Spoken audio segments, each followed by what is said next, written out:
Kalau ini berbayar nih. Kalau mau berbayar boleh, nanti dikasih linknya ya.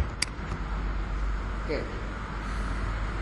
Biasakan kalau menulis dengan menggunakan AI, kamu harus tahu bagaimana pola yang biasanya muncul dari sebuah metadata yang sangat besar untuk kamu dapatkan informasi yang kamu butuhkan. Jadi ibarat sebuah tempat besar, kamu sebenarnya pengennya kecil aja gitu. Tapi gimana yang kecil ini sesuai dengan tujuan kamu sendiri. Halo, biasakan bola.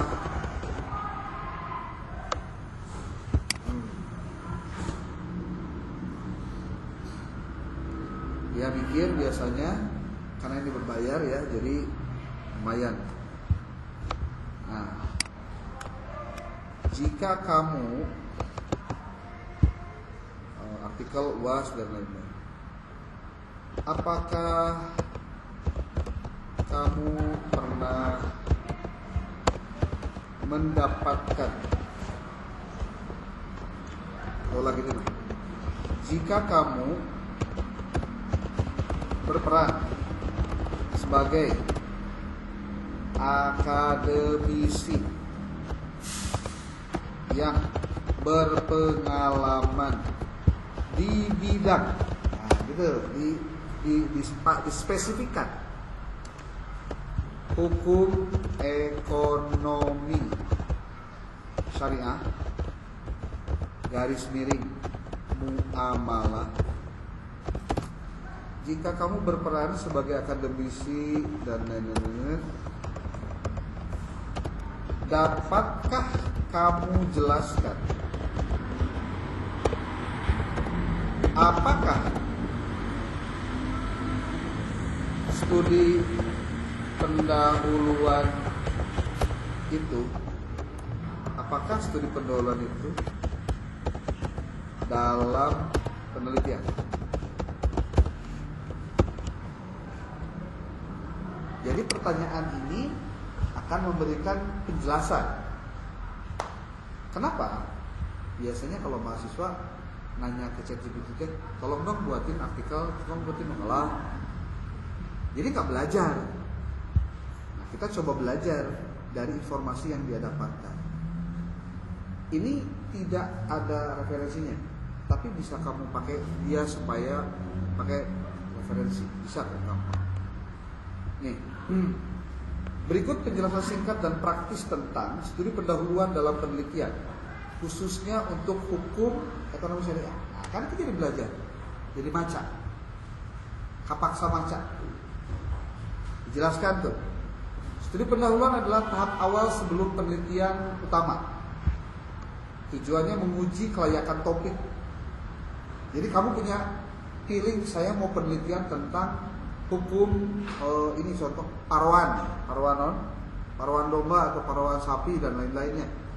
Karena di situ ada kemungkinan orang bertindak curang atau bertindak tidak jujur, maka kamu ingin mempelajari bagaimana hukum paruan itu sebenarnya dilakukan.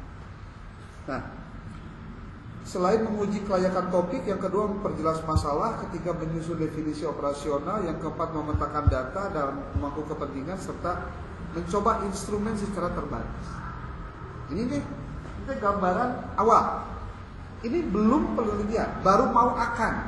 Oh, nyebutannya baru mau akan. Kamu punya apa ya? Punya reasoning. Kan saya mau bikin skripsi, saya harus bikin bikin proposal. Sebelum ke proposal itu, tugasmu adalah melakukan studi pendahuluan. Kalau di bukunya Suharsi Nyari Kunto itu dibagi jadi 3, bukan 3. Ada 3 kategori untuk melakukan studi pendahuluan itu yang dikenal dengan 3P. Ada people atau person, ada place, ada paper. Kalau ini buat wawancara, ini observasi, ini studi dokumentasi. Itu gampangnya gitu. Berarti memeh ayeuna menunjukkan kamu mau judul apa, ya kudu ngobrol-ngobrol dulu, kudu baca-baca heula, terus kudu kalau place-nya datang ke lokasi penelitian. Saya menekankan kamu semua di HES ini penelitiannya berkaitan dengan kajian lapangan, bukan kajian teori. Kenapa?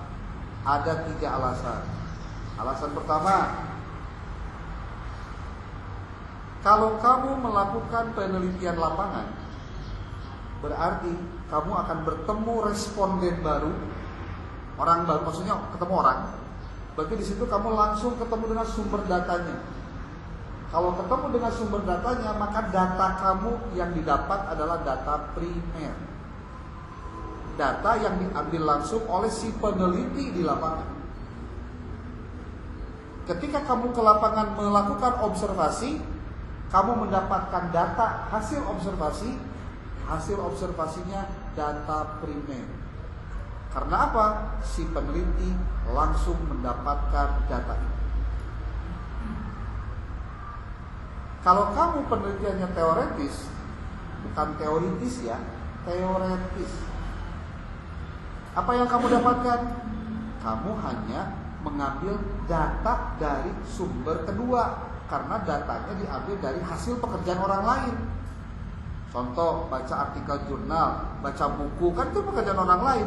Kamu baca, berarti kamu mendapatkan data sekunder. Itu yang pertama tuh. Jadi kalau kamu melakukan ke lapangan, berarti kamu itu mendapatkan data primer. Dan nilainya lebih tinggi tentu dibanding dengan sekunder. Yang kedua, kamu akan terlatih untuk melakukan pekerjaan-pekerjaan seorang peneliti. Apa? Penelitian itu kan karena dengan people ada wawancaranya, berarti kamu berusaha untuk bagaimana caranya ngobrolnya teh ngeunaheun.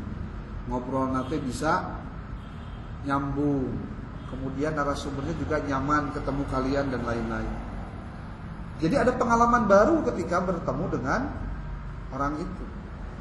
Jadi yang kedua itu kamu mempraktikkan penelitinya, benar-benar jadi peneliti. Wawancara, observasi ke lapangan dan lain-lain. Itu dilakukan oleh kalian ketika melakukan kajian lapangan. Yang ketiga, keuntungan ataupun alasan kenapa kamu harus melakukan studi lapangan itu adalah kamu bisa belajar tentang masalah yang terjadi di masyarakat, sehingga ada proses pengabdiannya pada saat kalian melakukan riset itu. Jadi bukan sebatas di penelitian kamu doang, tapi kamu mencoba menyelami apa yang terjadi di masyarakat dengan kejadian-kejadian yang ada di sana. Nah, lalu mengapa di HES, mengapa penting studi pendahuluan di HES atau di muamalah itu? Pertama, untuk menjamin topik penelitiannya sesuai dengan prinsip syariah dalam kerangka hukum positif. Maksudnya supaya penelitian nanti ulah keluar jalur.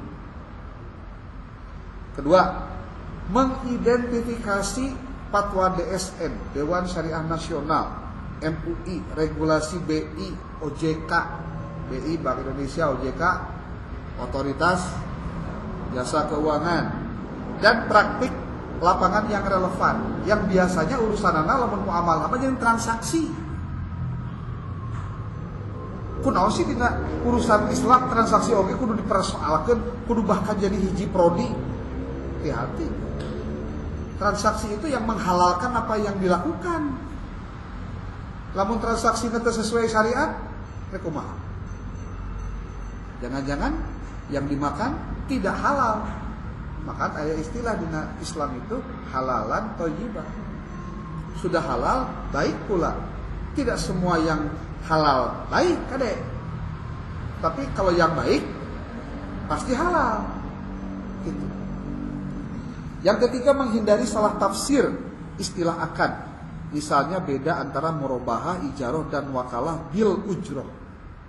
Diurang loba praktek-praktek itu. Contoh, adi jeung lanceuk A minjem duit lah sabaraha 10 juta keur naon keur modal usaha cenah. Ieu teh nginjem atau minjem bagi hasil mungkin lamun mana usaha. Karena ada konsekuensi lain ketika contoh ieu bagi hasil pas pelebah usahana rugi ya untungna dibagi dua, rugina ge dibagi dua. Terkecuali kalau ada kesepakatan lain. Contohnya begitu. Yang keempat, memetakan kewenangan lembaga, misalnya posisi DPS. Apa DPS? Dewan Pengawas Syariah, OJK, Pengadilan Agama dan lain-lain. Memetakan kewenangannya supaya paham apa yang harus dilakukan. Apa tujuan rincinya? Memastikan masalah penelitian nyata, terukur dan punya data. Menentukan variabel dan indikator yang sahih secara syariah dan hukum. Mengetes instrumen awal, kuesioner, pedoman wawancara, checklist audit kepatuhan syariah dan seterusnya.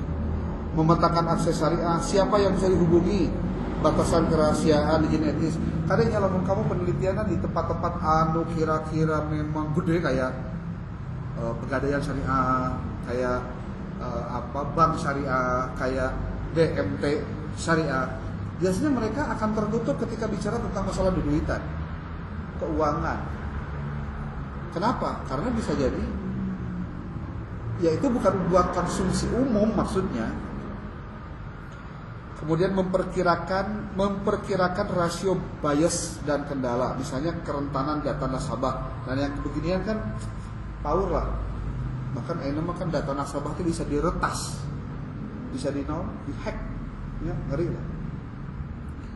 Apa yang dikerjakan pada saat studi pendahuluan? Pertama, telaah cepat literatur dan regulasi inti. Wawancara eksploratif 3-5 informan kunci, DPS, pejabat kepatuhan, kalau kebetulan yang terkait dengan hal itu, ya.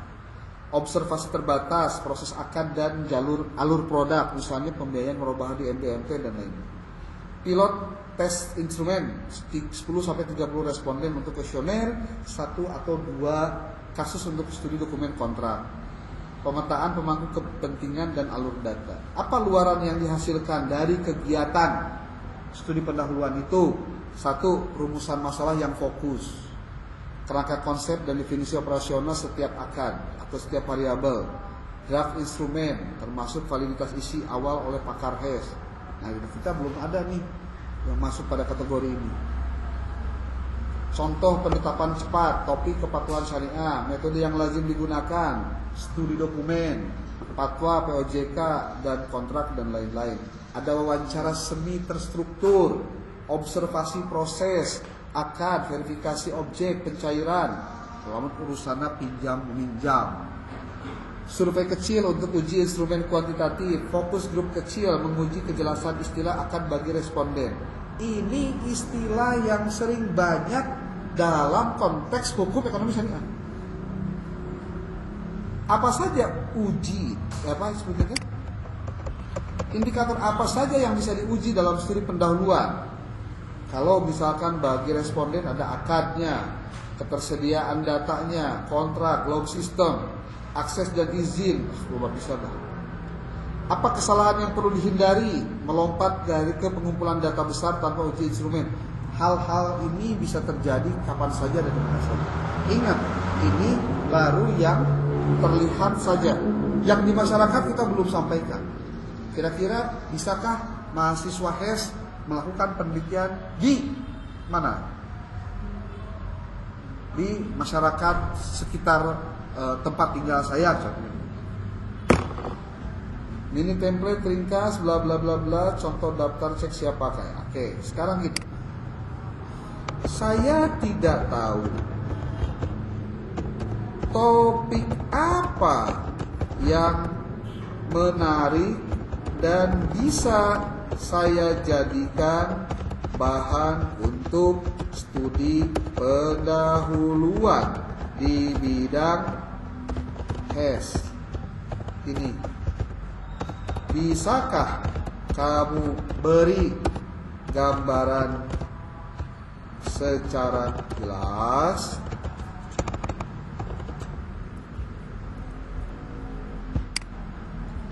Paling tidak kamu bertanya dengan cara yang elegan supaya apa yang kamu inginkan bisa kamu dapatkan. Baik, katanya. Berikut gambaran jelas dan praktik topik-topik hukum ekonomi syariah yang layak untuk studi pendahuluan. 1. Ini contoh aja katanya. Kepatuhan akan perubahan di BMT. 2. Implementasi wakalah bil ujroh pada pembiayaan mikro. 3. Buy now pay later syariah. Sekarang sudah muncul banyak yang di Shopee-nya ya. Shopee Pay later malah. Keempat, emas digital dan e-wallet berbasis emas. Saya tuh. Kripto, token komoditas dan fatwa syariah. Akad musyarakah mutanakisah untuk KPR. Penanganan wan prestasi tanpa riba. Syariah governance di koperasi syariah. Asuransi mikro syariah untuk UMKM. Halal supply chain dan salam istisna. Zakat perusahaan dan rekonsiliasi akuntansi syariah. Tuh, saking kulier jeung loba. Nah, apa yang mesti dipertimbangkan untuk memilih topik teh? Pertama, nilai setiap topik 1-5 untuk 3 kriteria. Pilih skor tertinggi, kamu yang mau yang mana terserah. Lamun kayak mah pilihan karena KBHC, kamu tinggal ngomong aja. Kayaknya apa yang kamu tawarkan susah deh buat saya. Kira-kira ada nggak yang lebih mudah? Kan bisa begitu. Kira-kira yang penelitiannya di kampung saya sendiri, contohnya. Nah, itu bisa disampaikan. Oh, kamu nulis aja di sini. Kayaknya yang kamu tawarkan topiknya berat loh buat saya. Ada gak yang bisa dikerjakan, diteliti di sekitar rumah saya sendiri. Kurung buka, kurung tutup, lingkungan masyarakat terdekat. Kita buka.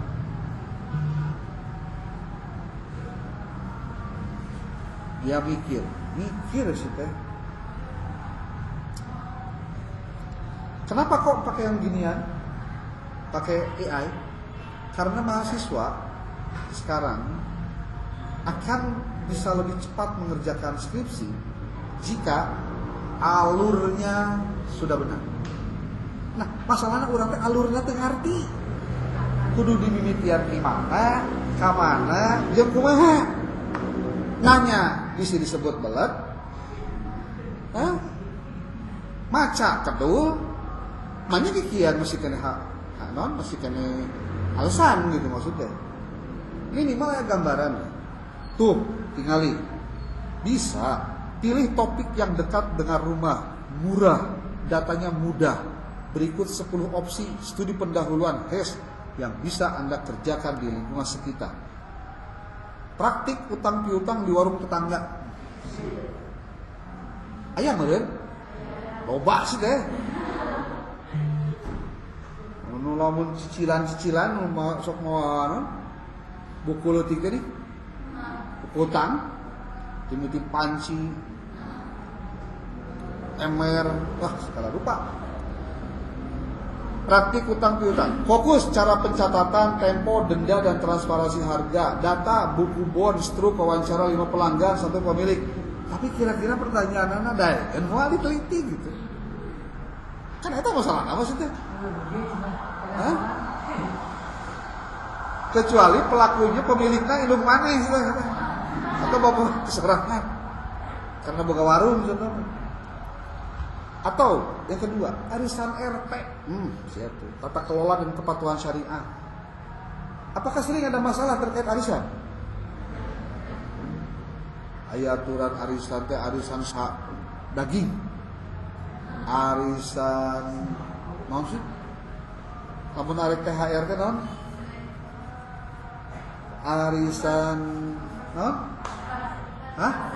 Parcel. Tepika ayeuna sabulan di arek lebaran, jelema kabur duitnya dicopot. Setelah 3 tahun berturut-turut tidak ada masalah, tahun keempat leungit ternyata eta teh modus. Arisan RT sarua nih. Sok kayak orang-orang arisan saya hilangnya nu menang sih. Terus gitu mereka kabur. Kan belagu gitu. Apalagi simpan pinjam di majelis taklim atau kas masjid sia. Sok aya teu nu nginjem kas masjid. Kumaha teh? Tanya ke DKM. Bawa DKM nu nginjem duitna. Wah gitu sudah. Masyarakat lamun teu boga duit, aya orang anu ya otakna rada encer sih tapi salah sebenarnya. Pinjam duit teh koropak sih. Dianggapnya aku sabab duit umat teu kudu dibayar kan goblok. Bener teh catatan teh loba we buru tuh setan nginjem setan gini dibayar henteu. Wah ngeri lah. Di masyarakat itu bener-bener apa ya? Ya dibangusin sebenarnya. Masalahnya saya pernah jadi ketua DKM sarua gitu. Udah nggak boleh gitu. Dan masyarakat dalihnya sok bener nih. Kan abdi masyarakat sih, masyarakat teu mampu. Aduh, ngeri.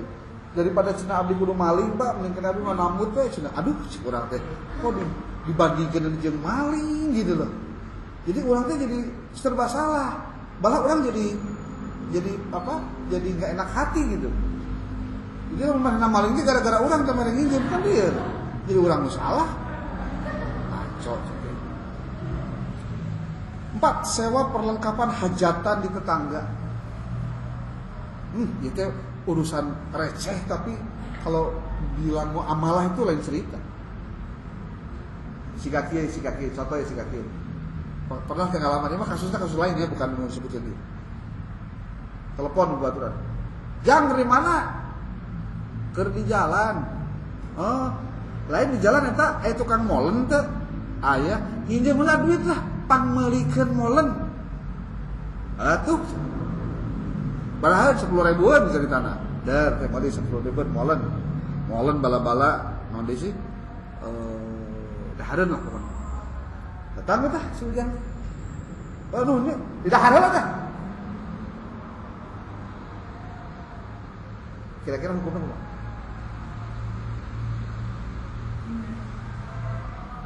Akadnya naon awalnya?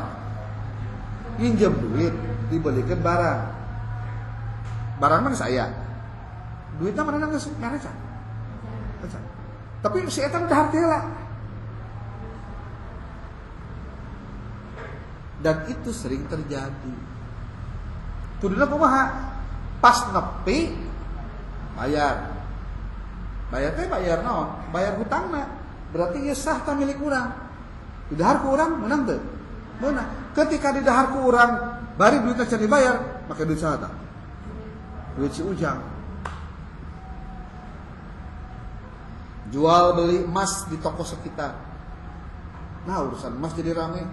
Ayeuna mah jelema teu boga toko ge jualan emas teh. Emas antam 0,5 gram. 1 gram. Aya 0,001 gram. Aya teh. Da harga emas aya geus 2 juta sih. Sakumaha? 1 gram.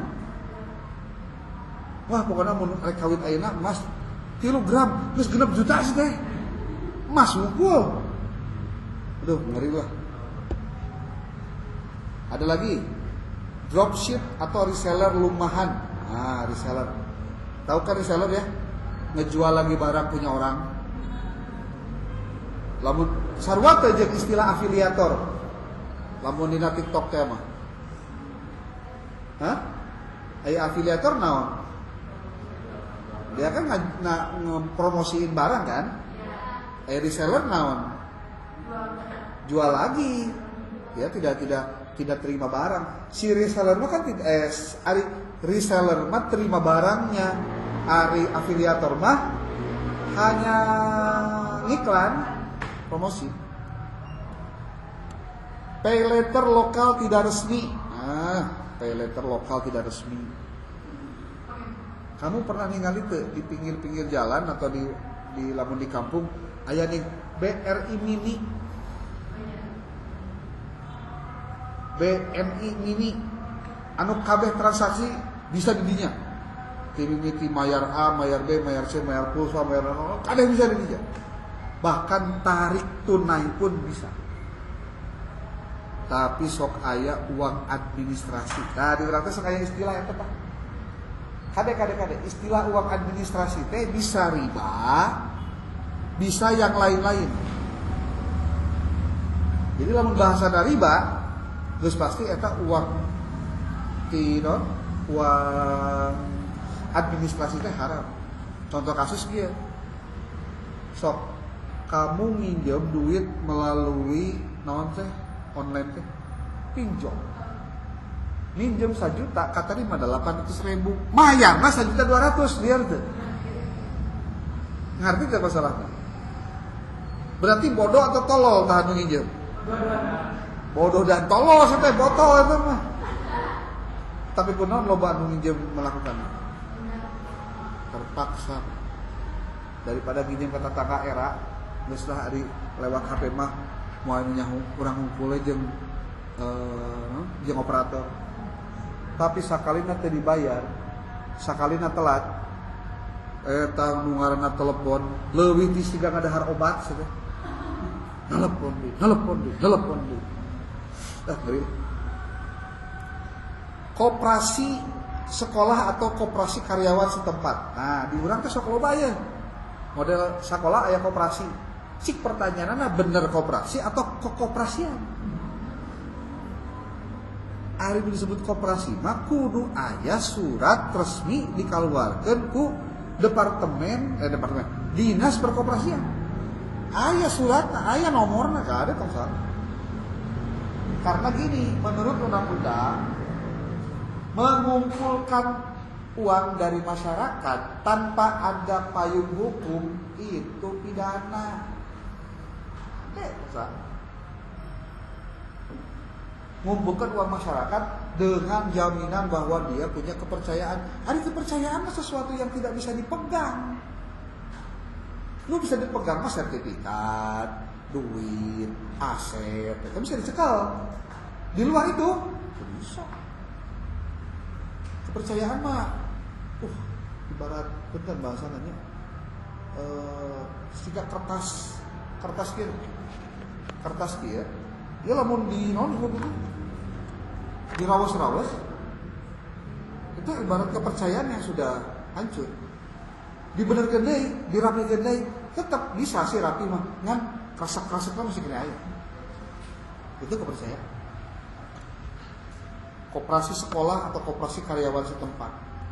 Produk syariah, peran pengawasna, pelatihan syariahna, datana aya teu pertanyaan kuncina kumaha, aya audit leuh pertanyaan itu. Ada bank sampah RW bernilai ekonomi. Sekarang itu sudah ada istilah dari sampah jadi rupiah. Banyak orang yang dari awal sudah memisahkan mana yang organik dengan anorganik, supaya yang organik itu bisa dikembangkan jadi tempat dahar para sih magot terkenal ke laut. Nah, cobalah. Ada lagi zakat, infak, sedekah lingkungan. Metode pengumpulan, basis data mustahik, akuntabilitas.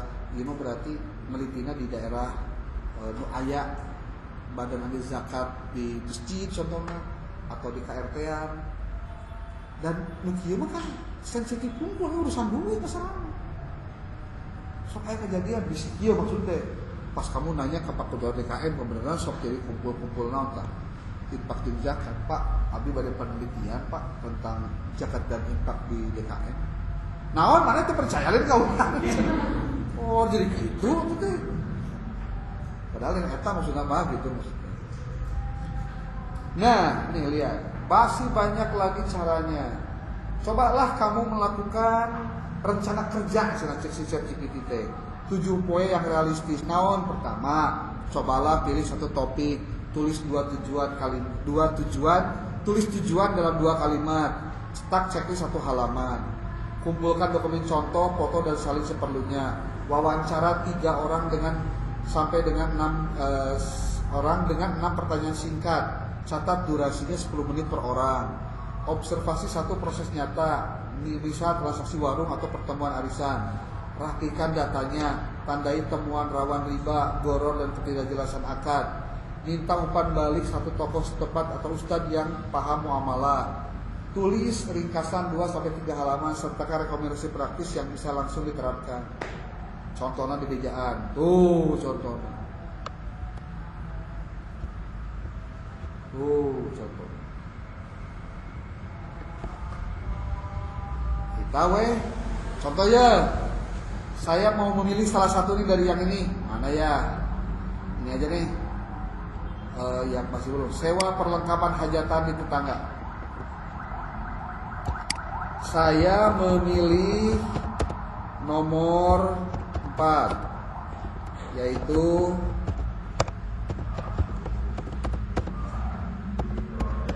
bagaimana menurut Anda? Anda itu saha akademisi tadi itu ya. Apa yang akan dia tulis? Nah, ya 2 jawaban Anda. Ambil yang pertama atau yang kedua.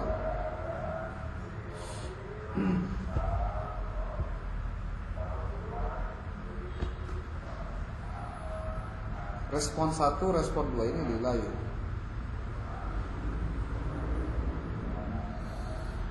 Nah, kembali lagi ke yang tadi.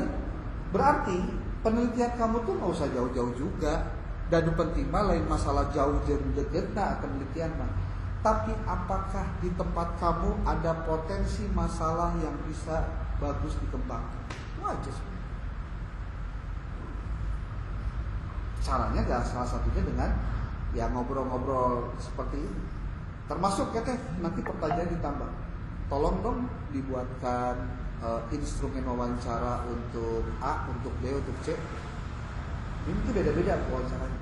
Dan dari hasil wawancara itulah kamu bisa tahu bagaimana seharusnya dilakukan riset itu dilakukan. Wawancara kudu kumaha, direkam, ditranskrip, ditulis. Lamun kamu observasi, kamu kudu boga tah. Naon disebut instrumen observasi. Apa yang kamu lihat, tanggal berapa, jam berapa, di mana, apa yang kamu lihat tulis di situ semua. Itu observasi. Lamun studi dokumentasi kumaha? Apa benda yang kamu lihat berupa kertas atau berupa dokumen yang kemudian itu jadi bahan untuk menambah referensi kamu tentang tema tersebut. Itu lama ini. Lama ya.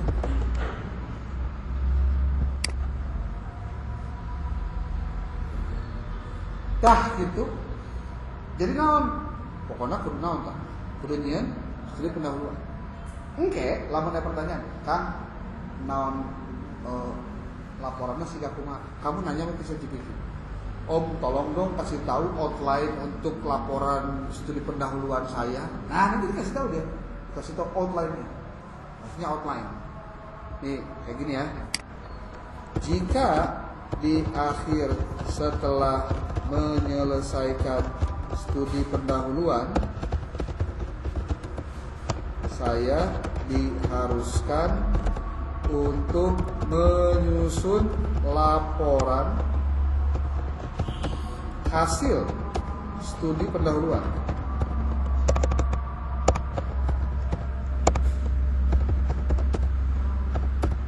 Bagaimana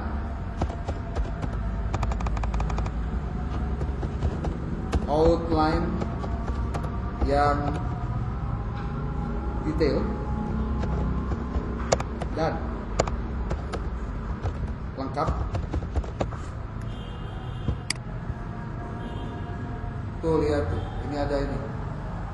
Checklist audit ijarah hujatan, pedoman wawancara singkat, template akan sewa 1 halaman, tuh disiapkan. Ada bayar gitu loh. Kita tanya outline-nya kayak gimana. Ada nih? Hah? Lu sana tuh? Sampai jam 17 berapa? 18 berapa? 20 ya? Wah, mau benar sih. Berarti itu sholat. Beresan dulu. Sekali lagi nih, menampilkan ini dulu. Dia akan memberikan outline untuk laporan studi pendahuluan. Oh.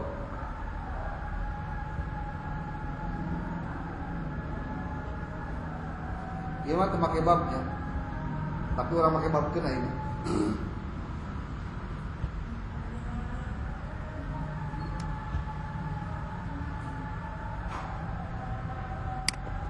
Saya ingin outline laporan hasil studi pendahuluan dibuat dalam format bab per bab. Bisakah Anda revisi? Kan ada sih? Ada.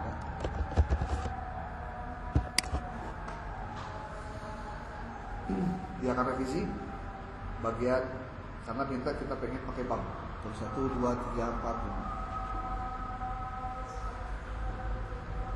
Sewa perlengkapan hajatan di lingkungan RT RW.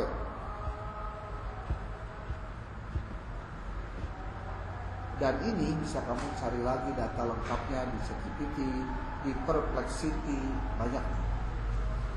Tuh, bab 2 nakia, di bab tiluna.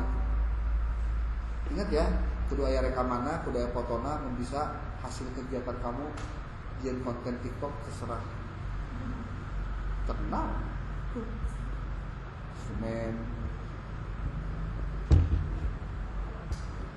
Analisis pembahasan. Tuh. 9 bab. Iya, keur bahan naon? Bahan naon? Dari pendahuluan. Jika Anda mau, saya bisa jadikan outline bab ini sebagai bentuk RTM. Siap. Silakan. Jadi hidup Anda dengan AI harusnya membuat Anda lebih cerdas, lebih hebat, lebih produktif, bukan lebih melahoy. Jika kerupuk sudah sebelah, gede berungkut gitu. Nih, gua akan dikirim linknya. Kamu segera malam ini eksekusi, tetapkan di mana lokasi kamu melakukan studi pendahuluan.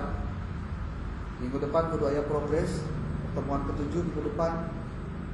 Karena pertemuan ke-8 udah harus mengumpulkan. Jadi poe Senin 2 minggu yang akan datang itu harus mengumpulkan hasilnya. Gak usah dijilid, cukup di hektar saja. Dan itu nanti dikembalikan lagi setelah diperiksa. Dan pastikan datanya lengkap, ada fotonya juga, ada rekamannya juga, dan lain-lain. Copy link, linknya di copy. Oke, sudah saya kirimkan ke Hes.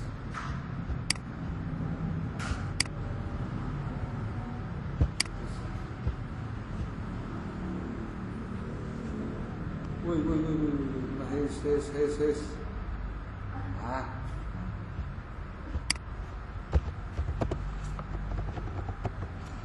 Coba lihat kira pas dirinya waktu beres.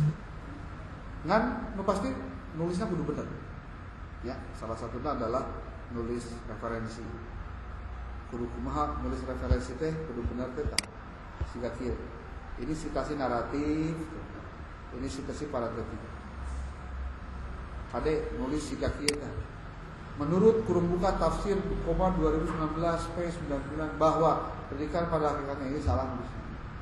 Bukan begini cara nulisnya. Atau begini, Garuda 2013 dalam Arjuna, 2013 dalam Sinta. Jadi dalam akhirnya. Tulisnya salah ya. Oke. Kalau ada yang mau ditanyakan, boleh. Silakan.